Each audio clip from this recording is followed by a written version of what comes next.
Good evening, my name is Chad Butterfield. This is the University of St. Mary MGT714 Global Management Business Plan for Intuitive Surgical.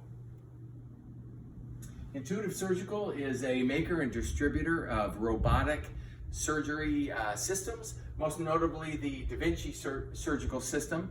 The normal price range is between $500,000 and $2.5 million.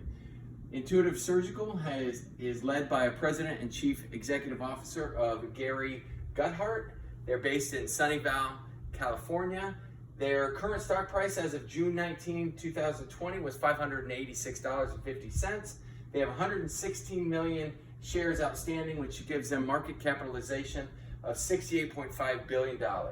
As of 12/31/2019, they had 7,326 employees. Our task was to evaluate and recommend global expansion for Intuitive Surgical into an emerging market. Our executive summary recommendation is that we recommend that Intuitive Surgical expand into the emerging market of Argentina, most notably or most specifically into the wealthy Barrios Cerrados of northern Buenos Aires. So the emerging markets that we considered Central America, that had 7 countries, a total population of 43 million. We also considered South America, that has 12 countries and a total population of 420 million, but a combined GDP of $6.3 trillion.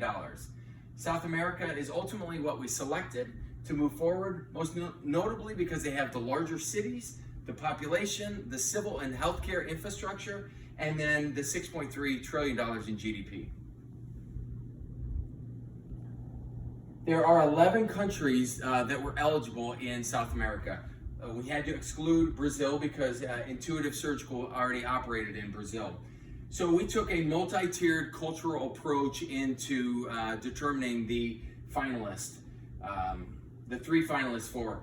We did a Gert-Hofstede analysis, which we'll go into, Transparency International Corruption Score, a World Bank Doing Business Score, Global Edge country comparator, and then our internally derived pestle analysis weighted decision matrix.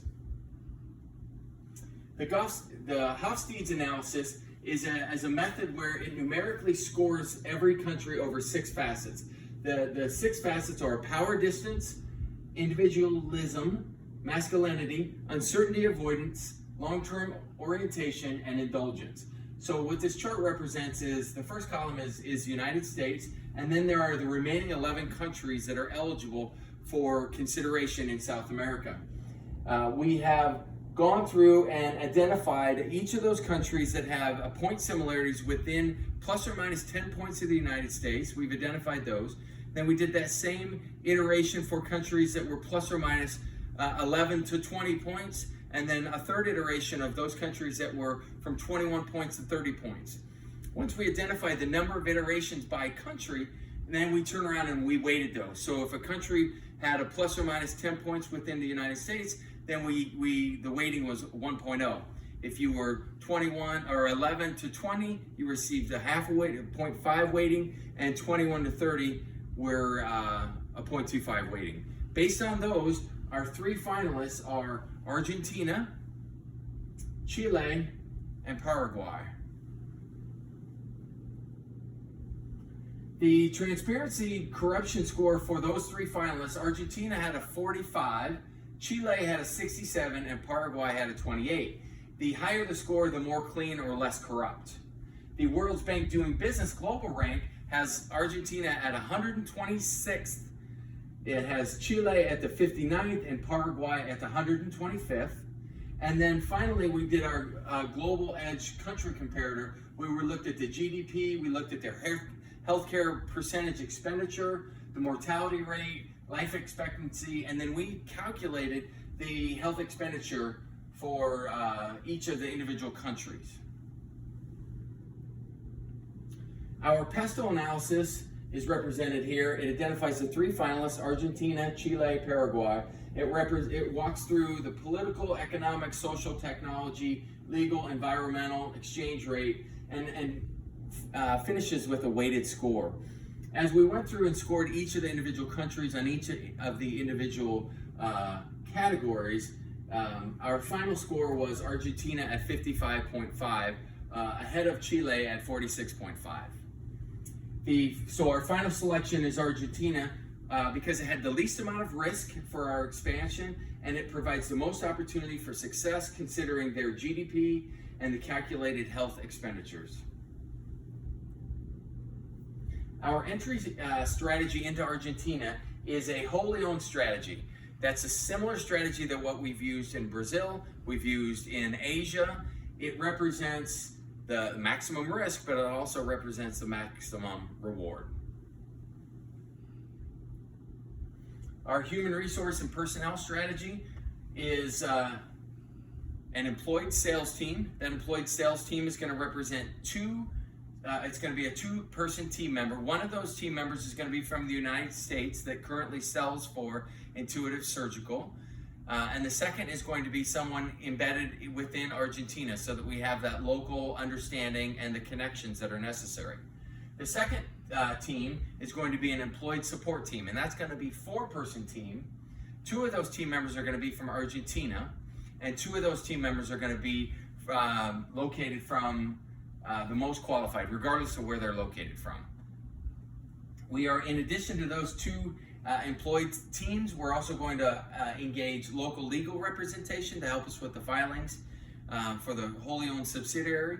We're going to engage local customs representation to help us with the difficult regulations for importing to Argentina. And then lastly, we're going to engage a local trade show representative, because through our research, we identified that Argentinian companies do most of their connections through trade shows. Our marketing and pricing strategy. So there are three various types of healthcare within Argentina. There's the public, there's the social security, and then there's the private healthcare. The private healthcare is predominantly for the wealthy.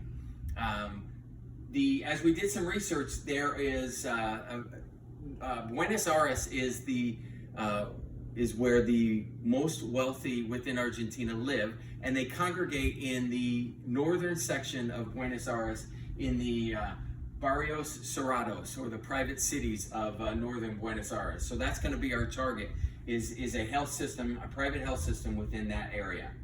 Our predatory pricing is going to be our pricing strategy. Normally, predatory pricing is used to try to keep somebody out, and in this case, we're going to use it to try to embed ourselves or as an entry into Argentina and into those wealthy private healthcare.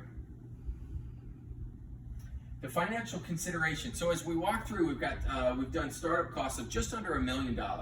Those include the legal filings, the incidental expenses of the legal team, it's the employed personnel, as well as the contracted legal representation, trade, and customs. So we have a grand total startup cost of $924,000. When we did a cost to revenue analysis, we represented one customer at a normal price range of about $1.5 million for the Da Vinci surgical system. We have an annual service contract of roughly $150,000, and we have instrument and accessory revenue of about $780,000. So our revenue on one customer is roughly $2.4 million. Our expenses are, we have our startup costs of $924,000. We have some custom expenses that are customs expenses that are estimated at roughly $300,000. We have all of the Argentine employer payroll taxes at $144,000. Shipping expenses that were estimated at $225,000, and other expenses at $100,000. So we have grand total expenses of $1.6 million, which leaves us excess revenue over expenses of $735,000. Our break-even point is $1.6 million, and which is really nice because that's well within our normal range of $500,000 to $2.5 million for a single customer. So we think we'll break even just with one customer.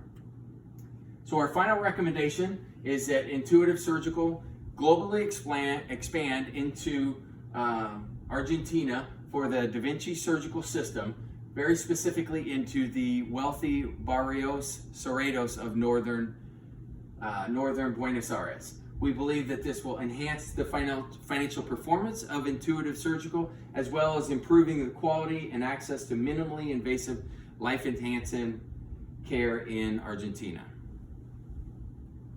Now we're ready for questions.